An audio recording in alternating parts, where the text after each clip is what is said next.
God is good, and today, guys, I want to talk about a game that I haven't really talked about on my channel much, and it's a game that's currently in closed alpha, and that game is Saga of Lucimia. And what is this game, basically? Let's talk about what it is while you watch this beautiful gameplay footage from recently where they had a group get together and play the game, and streamed it, so that's where that footage comes from. But anyway, let's talk about what is Saga of Lucimia. It's a group-based high fantasy MMO. It's all about rich storylines, elements of classic tabletop RPGs, and earlier forms of dungeon-based community-oriented MMORPGs. So of course, think early EverQuest, maybe even early EverQuest 2, or even vanilla World of Warcraft. And basically, when they say group-based, they want you to think about Dungeons & Dragons or a tabletop game where most of the sessions, they're not just one person sitting at the table with the dungeon master. It's usually, there's more fun, and it typically, when you think of that, you're sitting around with a group of friends and you're having adventures together over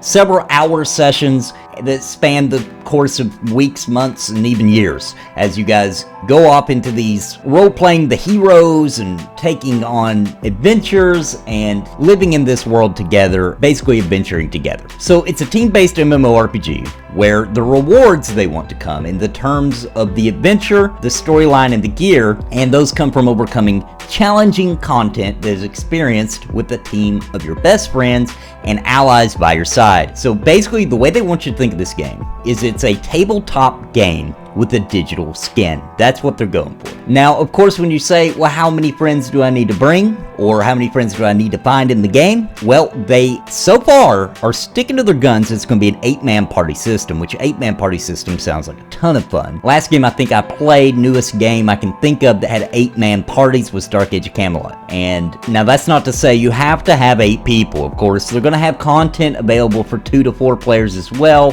spread out all across the world. You know, 2 people duoing together, 4 people, 6 people, 5 people, whatever. And can you solo? That's the next question everybody's going to ask. Can you solo in this game? Well, you can. Of course, it's not built that way. It's going to be very challenging. You're going to need to gear up and be skilled in order to pull it off. But they do also state that if you're going to be soloing, you're going to have to stick close to outposts and cities. You're definitely not going to be soloing in dungeons, right? You know, could you go in and maybe kill a couple of mobs and stay towards the entrance? I don't know. But you wouldn't definitely be able to just dive into a dungeon unless you way over leveled it maybe and just go through and actually get some progress done. That is meant to do with people, with the other players. And then of course the game will have raids with, you know, larger groups too. So let's talk a little bit about that. Nothing is set in stone at this point in the game. However, they believe it would be something to the point of 16 to 24 players, something like that. So 2 or 3 groups together for most raid challenges. Now, they do break down also what they mean when they say this is a challenge-based game, so because that can mean so many different things. So to them, they say it starts with being a group-based content MMO. So if you decide to go out and leave the city or the town and leave the safety of the guards, you shouldn't take that decision lightly. There's not much you can do on your own outside the outposts and cities. You could go out and gather some pelts maybe, you could harvest some supplies, take on small bandit outposts, etc. But the further you go away from these cities or towns or outposts, the less civilized the world is going to be and the more dangerous things become. So they want you to think of early EverQuest, right? So you head out on your own, you harvest a few things, you craft, you kill a few mobs close to town within the safety of the guards. But if you want to go out on that orc kill, is the example they give, you'll need 3 to 4 players. And you want to go in there, right? Like you want to go to these areas, these kind of points of interest, because that's where all the rewards are, right? So you're going to be looking for people to do that. Now you also are going to want a well-balanced group to handle all the many things that you might come across in the wild. So you're going to need gear, you're going to need supplies, bandages, potions, scrolls, a pack mule. I love that. I always loved having a pack mule and loading it up with treasure and make your way back. You're going to need rope.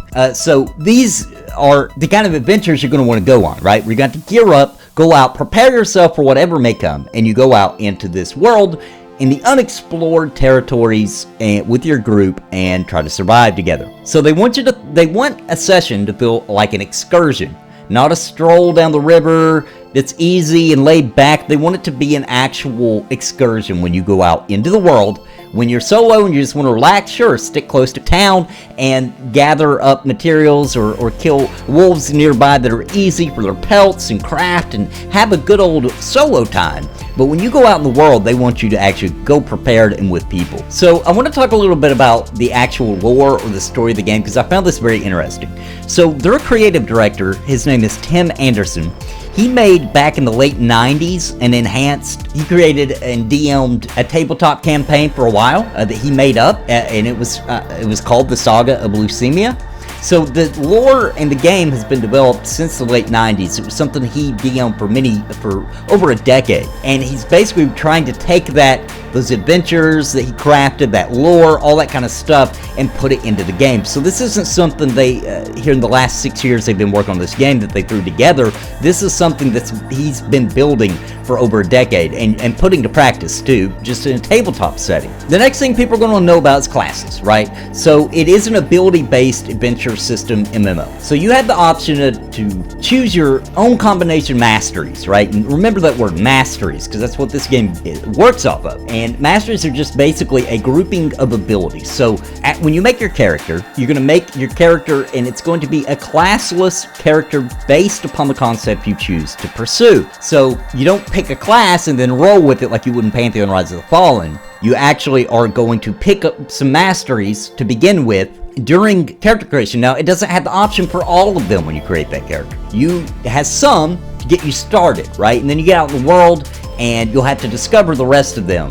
So discover the rest of the masteries and the abilities that come with them by exploring. So some examples they gave is some could be found on trainers, advanced trainers that aren't just sitting around in town, right? Like they're in the dark corners of the world, so it takes an adventure to go there. So you're going to have to group up and say, hey, I heard there's a trainer in this deep dark dungeon or what have you. I want to get to him because I want to start down this path for this specific mastery. And you get a group together, get some of your friends, your guildies, etc., and go down in there and get to that trainer. Another example they said is that some of them can be looted from like boss mobs and raid encounters. So in order to get that master, you're going to have to get through this raid. Of course, you're going to need people for that. So I like that. Other times you might unlock a mastery through a quest. And sometimes you might have to get your faction up with a specific group of people in order to acquire certain masteries. So you see, that's cool. I like it. I think that's a cool way. It reminds me a lot of what Pantheon's doing with the ability system, where they're going to have something similar where you have to go out and you have to get it, right? And even with their AA points in Pantheon, all that kind of thing. So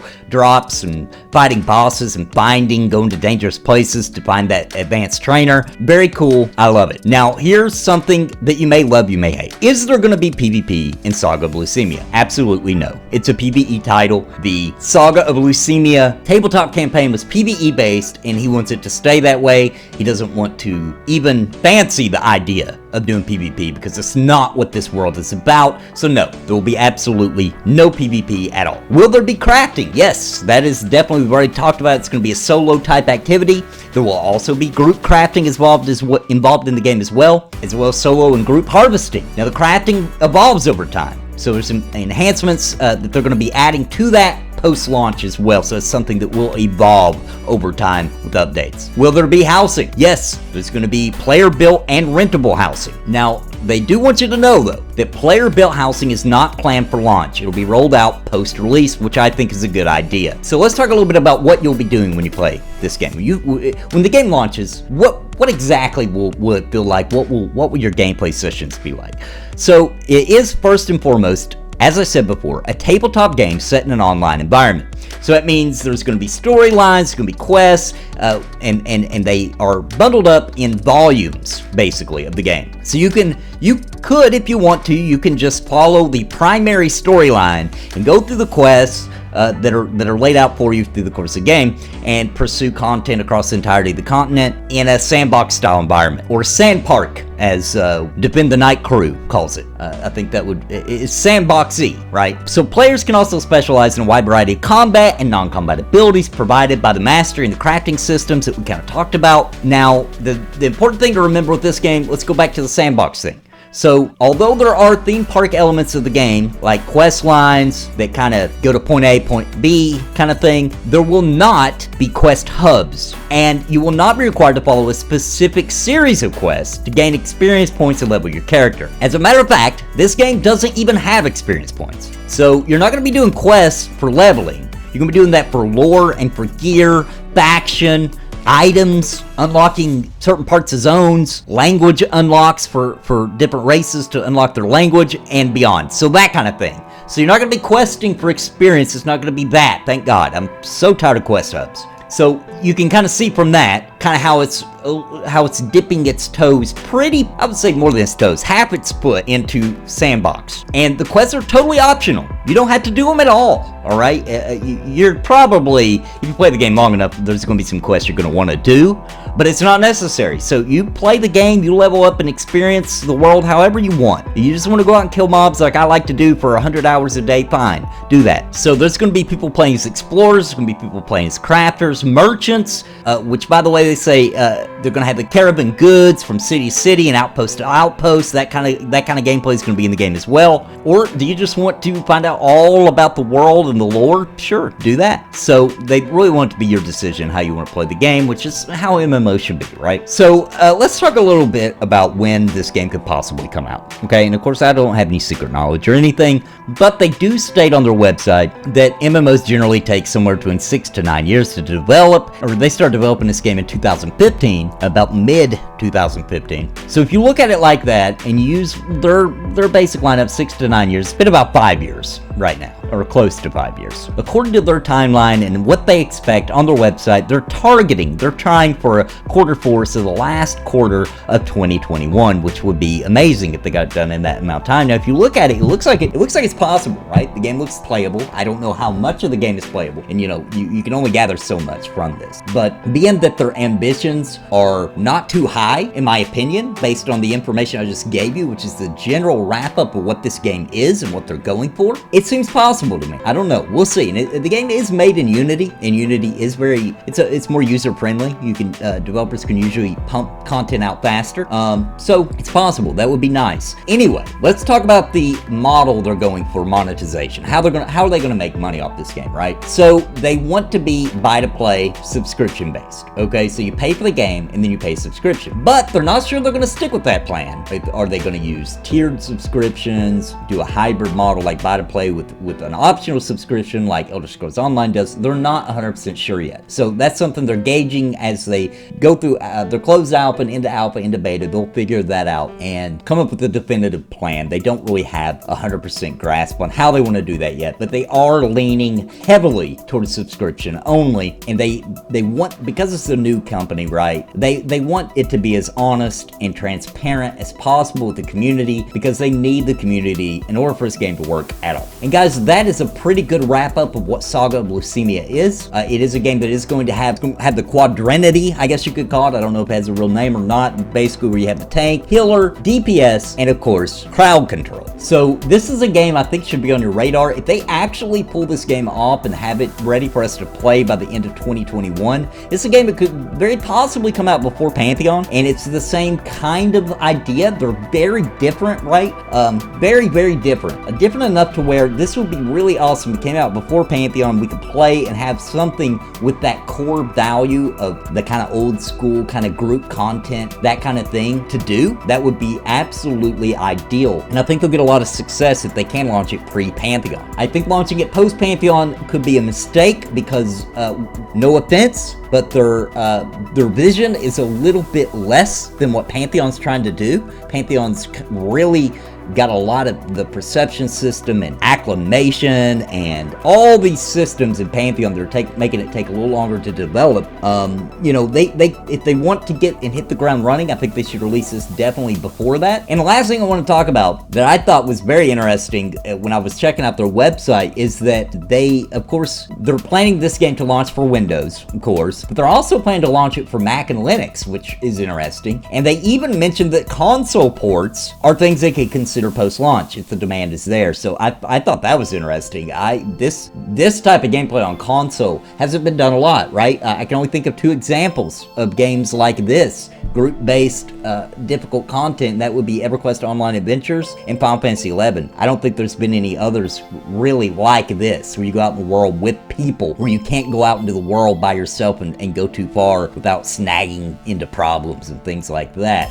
But guys, let me know, what do you think about Saga of Lucimia? It's a game that you guys mentioned in the comments a lot. It's a game that I know a lot of people have been at least haphazardly following. So I want to do a video and just kind of tell you what it is. And this information came right off their website, sagaoflucimia.com. So I just wanted to make sure everybody knew about it, because if they do hit their target date of last quarter 2021, then I believe it's safe to say this is a game that will come out before Pantheon launches, if they can pull that off. And it's a cool game. It looks good. I like it. So what do you guys think? Let me know in the comments down below. If this game comes out before Pantheon, will you play it? Would you play it after Pantheon comes out? Let me know what you think so far. And of course, I know how it is. You might need more details to know that. And guys, real quick before I go, don't forget that if you're a fan of the Nathan Napalm channel, number one, please subscribe if you haven't already. And also consider joining. There's several packages available. Just click the join button down below right beside the subscribe, and you can see all the packages I have available to support the channel, keep this baby going so I can create more and more videos, stream more often, all that kind of thing. I need your support in order to financially be able to do that, so I would highly appreciate that. But until next time, guys, God bless and happy gaming. Listen to what I say. I've been making videos all day.